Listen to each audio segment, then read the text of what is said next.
Do you know about the secret hiding right inside the Sheikah symbol? The Sheikah symbol is well known to be related to an image of the eye, but there's actually something else too.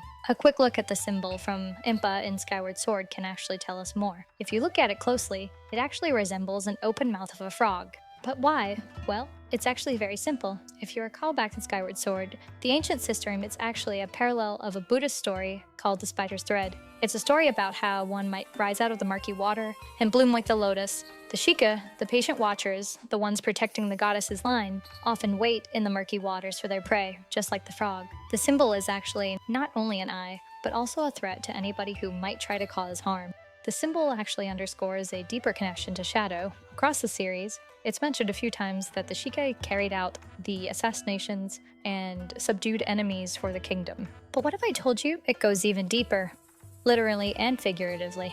Even by the point of the Heir of the Wilds, we can still see the frog connection with the Sheikah, and this is really important. The Sheikah, with their colors blue and red and white, often might call to mind a sort of view of wisdom and power, balanced. However, there's something more, and that connection goes underground. A quick look at the Frox can reveal a few things. Not only do the Frox have the telltale red eye, like the Sheikah, but if you look at the blue-white Frox and look at their front, you can actually see the shape of an eye sitting in their throat, which is the symbol of their tongue, that same weapon that protects the goddess's line.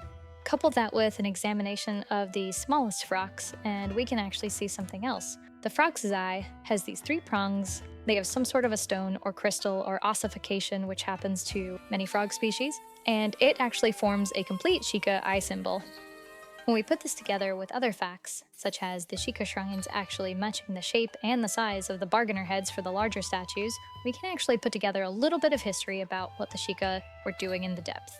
But what if I told you there's even more? The Royal Guard series in Breath of the Wild has a dark tinge to it, and his description tells us that the Sheikah made it with ancient technology, but all of those weapons were completely ineffective in battle due to their low durability. Rather curious, if we tie all these facts together, we start to paint a picture where they were using dark technology and potentially dark magic to make these weapons. This isn't all that surprising, actually. In many games, they're known as Kage no Ichizoku, the Shadow Clan. If you look at the official timeline, after the return to the surface, there was a banishment of the Shadow Clan. This is commonly known in English as the Interloper War. Kinda neat, right?